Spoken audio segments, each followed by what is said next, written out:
ನಮಸ್ಕಾರ ಫ್ರೆಂಡ್ಸ್, ನಾನು ಶ್ವೇತಾ ರಾಜೇಂದ್ರನ್ ಮಾತಾಡ್ತಾ ಇರೋದು. ಲಕ್ಷ್ಮಿತ ರಾಯರ ಮಗಳು ಕನ್ನಡ ಯೂಟ್ಯೂಬ್ ಚಾನಲ್ಗೆ ತಮ್ಮೆಲ್ಲರಿಗೂ ಆತ್ಮೀಯವಾದ ಸ್ವಾಗತ. ಸ್ನೇಹಿತರೆ, ನಾನಿವತ್ತು ಯಾವೊಂದು ವಿಷಯದ ಬಗ್ಗೆ ಮಾತಾಡ್ತಾ ಇದ್ದೀನಿ ಅಂದರೆ, ಗಂಡ ಹೆಂಡತಿಯರ ನಡುವೆ ಅನ್ಯೋನ್ಯತೆ ಅನ್ನೋದು ಕಡಿಮೆ ಆಗ್ತಾ ಇದೆ. ಅಂದರೆ ಗಂಡ ಹೆಂಡತಿನ ಸರಿಯಾಗಿ ನೋಡ್ಕೊತಾ ಇಲ್ಲ, ಅಥವಾ ಹೆಂಡತಿ ಗಂಡನ್ನ ಸರಿಯಾಗಿ ನೋಡ್ಕೊತಾ ಇಲ್ಲ ಅಂತ ದಂಪತಿಗಳಿಗೋಸ್ಕರ ನಾನೊಂದು ಪುಟ್ಟ ತಂತ್ರನ ಹೇಳ್ಕೊಡ್ತಾ ಇದ್ದೀನಿ. ಏನಂದರೆ, ಇತ್ತೀಚಿನ ದಿನಗಳಲ್ಲಿ ಅನ್ಯೋನ್ಯತೆ ಅನ್ನೋದು ಕಡಿಮೆ ಆಗ್ತಾ ಇದೆ. ಒಬ್ರನ್ನ ಕಂಡ್ರೆ ಒಬ್ರಿಗೆ ಆಗೋದಿಲ್ಲ. ರಾತ್ರಿ ಹೊತ್ತು ನಾವು ಪ್ರೀತಿಯಿಂದ ಇರೋಕ್ಕಾಗ್ತಾ ಇಲ್ಲ, ಅಥವಾ ಮಕ್ಕಳ ಎದುರಿಗೆ ಯಾವಾಗಲೂ ಗಂಡ ಹೆಂಡತಿ ಜಗಳ ಮಾಡ್ಕೊತಾ ಇರ್ತೀವಿ. ಆಮೇಲೆ ಹೆಣ್ಣು ಅಂತ ಗಂಡ ಮರ್ಯಾದೆ ಕೊಡೋದಿಲ್ಲ, ಗಂಡ ಅಂತ ಹೆಂಡತಿ ಮರ್ಯಾದೆ ಕೊಡ್ತಾ ಇಲ್ಲ.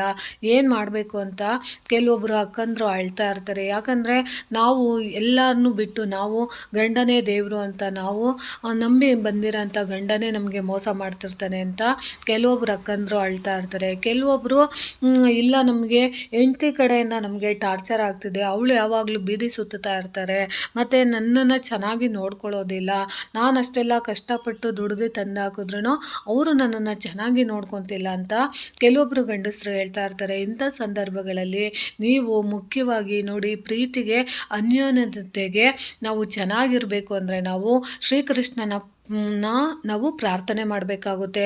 ಅದರಲ್ಲೂ ಮುಖ್ಯವಾಗಿ ನೀವು ಕೃಷ್ಣನ ನಾವು ಆರಾಧನೆ ಮಾಡಬೇಕು ಅಂತಂದರೆ ಯಾವಾಗಲೂ ಅಷ್ಟೇನೆ ಕೃಷ್ಣ ಯಾವಾಗ್ಲೂ ನಮಗೆ ಪ್ರೀತಿಲಿ ನಾವು ಸೋತಾಗ ಆ ಪ್ರೀತಿಗೆ ಪೂರಕವಾಗಿ ಜಯ ಸಿಗೋದಕ್ಕೆ ಸಹಾಯ ಮಾಡ್ತಾರೆ. ಅದಕ್ಕೋಸ್ಕರ ನೀವು ನಾನು ಹೇಳ್ಕೊಡೋಂಥ ಪುಟ್ಟ ತಂತ್ರನ ಮಾಡಿ.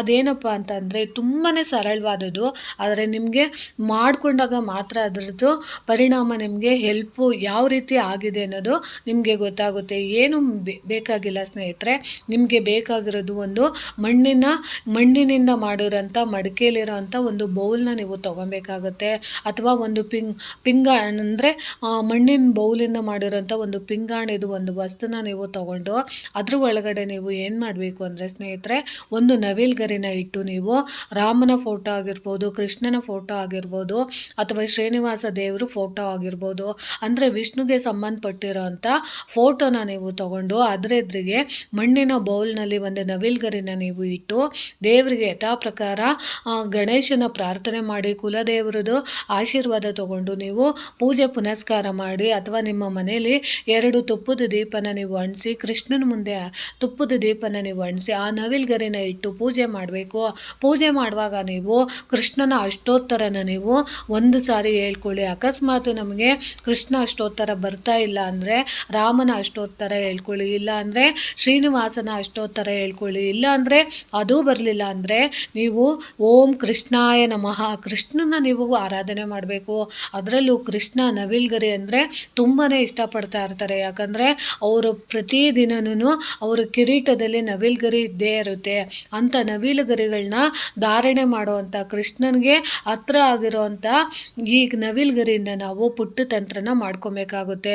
ಅಷ್ಟೋತ್ತರ ಹೇಳೋಕ್ಕಾಗಲಿಲ್ಲ ಅಂದರೆ ನೀವು ಓಂ ಕೃಷ್ಣಾಯ ನಮಃ, ಓಂ ವಾಸುದೇವಾಯ ನಮಃ ಅಂತ 108 ಸರಿ ನೀವು ಆ ಮಂತ್ರನ ನೀವು ಹೇಳ್ಕೊಂಡು ತದನಂತರ ನೀವು ಏನು ಮಾಡಬೇಕು ಅಂದರೆ ಆ ನವಿಲ್ಗರಿನ ನೀವು ಸುಡಬೇಕಾಗುತ್ತೆ. ಸುಟ್ಟಿದ ನಂತರ ಅದರಲ್ಲಿ ಬರುವಂಥ ಬೂದಿ ಉಳಿದಿರುತ್ತಲ್ಲ, ಆ ಬೂದಿನ ನೀವು ಒಂದು ಪ್ಲೇಟಲ್ಲಿ, ಅಂದರೆ ಅದೇ ಬೂದಿಗೆ ನೀವು ಅದೇ ಪ್ಲೇಟ್ಗೆ ಸ್ವಲ್ಪ ತುಪ್ಪನ ಹಾಕ್ಬಿಟ್ಟು ನೀವು ಆ ಬೂದಿ ಎಲ್ಲ ಕಪ್ಪಾಗಿರುತ್ತೆ, ಅದನ್ನ ನೀವು ತುಪ್ಪ ಹಾಕಿದಾಗ ಒಂಥರ ಕಪ್ಪಗಾಗುತ್ತೆ. ಆ ಕಪ್ಪನ್ನ ನೀವು ತಗೊಂಡು ಗಂಡ ಹೆಂಡತಿ ಯಾರು ಕಿತ್ತಾಡ್ತಾ ಇರ್ತಾರ, ಯಾರ ನಡುವೆ ಅನ್ಯೋನ್ಯತೆ ಅನ್ನೋದು ಕಡಿಮೆ ಆಗಿದೆಯೋ ಅವರು ಪ್ರತಿದಿನ ಮಲಗೋದಕ್ಕಿಂತ ಮುಂಚೆ ನೀವು ಗಂಡಂಗೆ ಹೆಂಡತಿ ಇಡ್ಬೋದು, ಹೆಂಡತಿಗೆ ಗಂಡ ಇಡ್ಬೋದು. ಈ ರೀತಿ ಪ್ರತಿದಿನ ನೀವು ಆ ಬೊಟ್ಟನ್ನ ನೀವು ಇಟ್ಕೊಳ್ಳುವಾಗ ಕೃಷ್ಣನ ಪ್ರಾರ್ಥನೆ ಮಾಡಬೇಕು. ನಿಮ್ಮ ಸಂಸಾರದಲ್ಲಿ, ನಿಮ್ಮ ಸಂಸಾರದ ಒಳಗುಟ್ಟಲ್ಲಿ ಯಾವ ರೀತಿ ನೋವಿದೆ ಅಂತ ನೀವು ಪ್ರತಿಯೊಂದನ್ನು ನೀವು ಕೃಷ್ಣನಿಗೆ ಅರ್ಪಣೆ ಮಾಡಿ ಆ ಕುಂಕುಮದ ಹತ್ರ ನೀವು ಹಣೆಗೆ ಇಟ್ಕೊಳ್ಳುವಾಗ ಪ್ರತಿಯೊಂದನ್ನು ನೋವನ್ನ ಹೇಳ್ಕೊಂಡು ಅದನ್ನು ನೀವು ಹಣೆಗೆ ಇಟ್ಕೊಂಡು ಕೃಷ್ಣ ನಮ್ಮ ಸಂಸಾರನ ಹಾಲು ಜೇನಂಗೆ ಬೆರೆಸಪ್ಪ ಅಂತ ನೀವು ಕೇಳಿಕೊಂಡು ಪ್ರತಿದಿನ ನೀವು ಧಾರಣೆ ಮಾಡೋದ್ರಿಂದ ಖಂಡಿತವಾಗ್ಲೂ ಗಂಡ ಹೆಂಡತಿ ನಡುವೆ ಅನ್ಯೋನ್ಯತೆ ಅನ್ನೋದು ನಿಜವಾಗ್ಲೂ ಚೆನ್ನಾಗಾಗುತ್ತೆ. ನೀವು ಪ್ರಯೋಗ ಮಾಡಿ ನೋಡಿ. ಇಲ್ಲಿ ಯಾವುದೇ ರೀತಿ ದುಡ್ಡು ಕಾಸು ಕೊಡಬೇಕಾಗಿಲ್ಲ, ಬೇರೆಯವ್ರ ಹತ್ರ ನಿಮ್ಮ ನೋವನ್ನ ಹೇಳ್ಕೊಬೇಕಾಗಿಲ್ಲ. ನೀವೇ ಸ್ವತಃ ನಿಮ್ಮ ಕೈಯಾರೆ ನೀವು ಮಾಡ್ಕೊಳ್ಳೋ ಅಂಥ ಈ ಪುಟ್ಟ ತಂತ್ರಕ್ಕೆ ಖಂಡಿತವಾಗ್ಲೂ ನೀವು ಪ್ರಯೋಗ ಮಾಡಿ ಮಾಡ್ಕೊಂಡಾಗ ಮಾತ್ರನೇ ನಿಮಗೆ ಗೊತ್ತಾಗೋದ್ರಿಂದ ನಮಗೆ ಎಷ್ಟು ಅನುಕೂಲ ಆಗಿದೆ, ಎಷ್ಟು ಅನಾನುಕೂಲ ಆಗಿದೆ ಅನ್ನೋದು ನಿಮಗೆ ಗೊತ್ತಾಗುತ್ತೆ ಸ್ನೇಹಿತರೆ. ಖಂಡಿತವಾಗ್ಲೂ ಇದನ್ನು ಒಮ್ಮೆ ಟ್ರೈ ಮಾಡಿ ನೋಡಿ. ನೀವು ಮಾಡ್ಕೊಂಡಾಗಲೇ ನಿಮಗೆ ಗೊತ್ತಾಗೋದು. ಯಾಕಂದರೆ ಕೆಲವೊಬ್ಬರು ಮಾಟ ಮಂತ್ರ ಅಂತ ದೇವಸ್ಥಾನಗಳಿಗೆ ಸುತ್ತುತ್ತಾ ಇರ್ತೀರ, ಅಲ್ಲಿ ಬೇಕಾದಷ್ಟು ಹಣನ ನಿಮ್ಮ ಹತ್ರ ಕಿತ್ಕೊತಾ ಇರ್ತಾರೆ. ಆ ದೋಷ ಇದೆ, ಈ ದೋಷ ಇದೆ, ಅದನ್ನು ಪರಿಹಾರ ಮಾಡಿ, ಇದನ್ನು ಪರಿಹಾರ ಮಾಡಿ ಅಂತ. ಖಂಡಿತವಾಗ್ಲೂ ನಂಬಿಕೆ ಇರಬೇಕು. ದೇವರನ್ನ ನಾವು ನಂಬಿಕೆ ವಿನಃ ಪೂಜೆ ಪುನಸ್ಕಾರನ ನಾವು ಮಾಡಿದಾಗ ಅದರಿಂದ ಪ್ರತಿಫಲ ಒಂದಲ್ಲ ಒಂದು ದಿನ ಸಿಗುತ್ತೆ. ಮಾಟ ಮಂತ್ರ ಅಂತ ಹೋದಾಗ ಅದರಿಂದ ನಿಮಗೆ ದುಡ್ಡನ್ನು ಕಿತ್ಕೊತಾರೆ ಹೊರತು ಯಾವುದೇ ರೀತಿ ಉಪಯೋಗ ಆಗಲ್ಲ. ಕೆಲವೊಬ್ಬರಿಗೆ ಆ ಕ್ಷಣದಲ್ಲಿ ಅವ್ರು ಮಾಡಿದಂಥ ಮಾಟ ಮಂತ್ರ ಇರ್ಬೋದು ಅಥವಾ ಬೇರೆ ರೀತಿಯಲ್ಲಿ ನಿಮಗೆ ಆ ಕ್ಷಣದಲ್ಲಿ ಹೆಲ್ಪ್ ಆಗ್ಬೋದು, ಆದರೆ ಖಂಡಿತವಾಗ್ಲೂ ಅದು ಶಾಶ್ವತ ಪರಿಹಾರ ಆಗಿರೋದಿಲ್ಲ.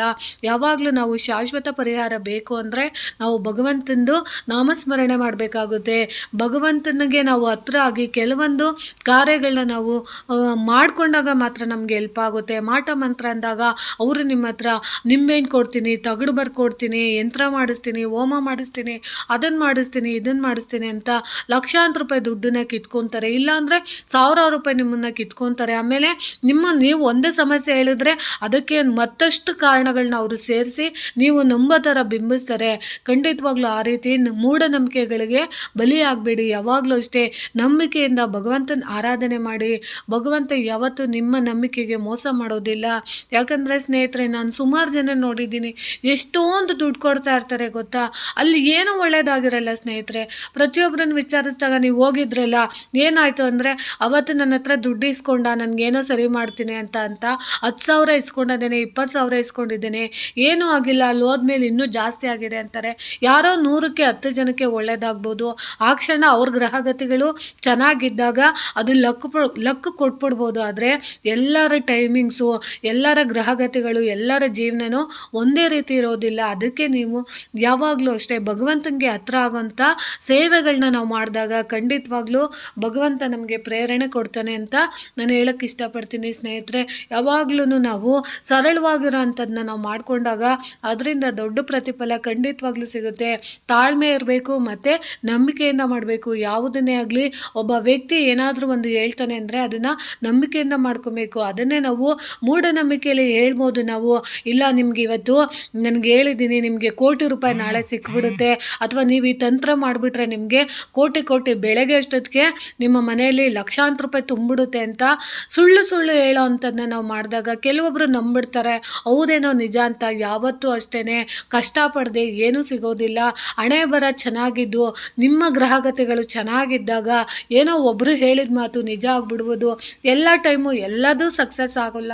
ಯಾವತ್ತೂ ಅಷ್ಟೇ. ನಾನು ಯಾಕೆ ಇದನ್ನು ಪದೇ ಹೇಳ್ತೀನಿ ಅಂದರೆ, ನೋಡಿ, ಕೆಲವೊಂದು ಟೈಮ್ಗಳಲ್ಲಿ ನಾವು ಅಂದ್ಕೊಳ್ಳೋದಕ್ಕಿಂತ ಮೀರಿದ್ದು ದೇವರು ನಮ್ಮ ಜೀವನದಲ್ಲಿ ಬೇಕಾದ ರೀತಿಯಲ್ಲಿ ಆಟನ ಆಡ್ತಾ ಇರ್ತಾರೆ. ಕೊಡಂಗು ಕೊಟ್ಟು ಕಿತ್ಕೊಂಡ್ಲು ಬಿಡ್ಬೋದು. ಯಾಕಂದರೆ ನಾವು ಯಾವ ರೀತಿ ಭಗವಂತನಿಗೆ ಹತ್ರ ಆಗಿ ನಾವು ನಡ್ಕೊತೀವಿ ಅನ್ನೋದ್ರ ಮೇಲೆ ಡಿಪೆಂಡ್ ಆಗುತ್ತೆ. ಅದಕ್ಕೋಸ್ಕರ ದಯವಿಟ್ಟು ನೀವು ದುಡ್ಡುಗಳನ್ನ ಕೊಟ್ಟು ಕಳ್ಕೊಂಬೇಡಿ. ಮಾಟ ಮಂತ್ರನ ನಂಬಕ್ಕೆ ಹೋಗ್ಬೇಡಿ. ಯಾವಾಗಲೂ ಮಾಟ ಮಂತ್ರ ಅನ್ನೋದು ನಮಗೆ ತಾತ್ಕಾಲಿಕವಾದ ಪರಿಹಾರ ಆಗಿರುತ್ತಷ್ಟೇ.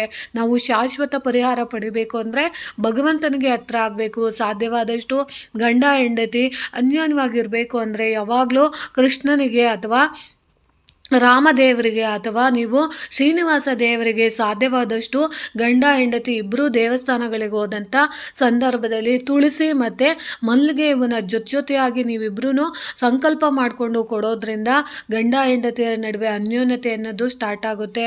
ಯಾವಾಗಲೂ ಗಂಡ ಹೆಂಡತಿ ಚೆನ್ನಾಗಿರಬೇಕು ಅಂದರೆ ಮನೇಲಿ ಯಾವಾಗಲೂ ಅಷ್ಟೇ ನೀವು ಕೃಷ್ಣನ ಅಷ್ಟೋತ್ತರನ ನೀವು ಕೇಳ್ತಾ ಇರಿ. ಯಾವಾಗ್ಲೂ ಕೃಷ್ಣನಿಗೆ ಸಂಬಂಧಪಟ್ಟಂತಹ ಅಷ್ಟೋತ್ತರ ಇರ್ಬೋದು, ಭಜನೆಗಳಿರ್ಬೋದು, ಅದನ್ನು ನೀವು ಕೇಳ್ತಾ ಇದ್ದಾಗ ಖಂಡಿತವಾಗ್ಲೂ ನಿಮ್ಮಲ್ಲಿ ಅನ್ಯೋನ್ಯತೆ ಅನ್ನೋದು ಚೆನ್ನಾಗಿರುತ್ತೆ ಅಂತ ತಿಳ್ಸೋಕ್ಕೆ ಇಷ್ಟಪಡ್ತೀನಿ ಸ್ನೇಹಿತರೆ. ಈ ಪುಟ್ಟ ತಂತ್ರನ ಮಾಡ್ಕೊಳ್ಳಿ ಅಂತ ಹೇಳ್ತೀನಿ. ಈ ಮಾಹಿತಿ ನಿಮಗೆ ಇಷ್ಟ ಆಗಿದ್ರೆ ದಯವಿಟ್ಟು ನನ್ನ ಚಾನಲ್ನ ಸಬ್ಸ್ಕ್ರೈಬ್ ಮಾಡ್ಕೊಂಡು ನೋಡಿ, ಹೆಚ್ಚು ವಿಡಿಯೋನ ಶೇರ್ ಮಾಡಿ ಮತ್ತು ಲೈಕ್ ಮಾಡಿ. ಹೊಸದಾಗಿ ಯಾರೇ ನೋಡ್ತಿದ್ರು ದಯವಿಟ್ಟು ಸಬ್ಸ್ಕ್ರೈಬ್ ಮಾಡ್ಕೊಂಡು ನೋಡಿ ಅಂತ ತಿಳಿಸ್ತೀನಿ ಸ್ನೇಹಿತರೆ. ಯಾಕೋ ನನಗೆ ವ್ಯೂಸ್ ಎಲ್ಲ ತುಂಬ ಕಡಿಮೆ ಬರ್ತಿದೆ, ದಯವಿಟ್ಟು ವ್ಯೂಸ್ ಬರ್ತಾ ಇಲ್ಲ, ಯಾಕೆ ಅಂತ ನನಗೆ ಕಾರಣ ಗೊತ್ತಾಗ್ತಿಲ್ಲ.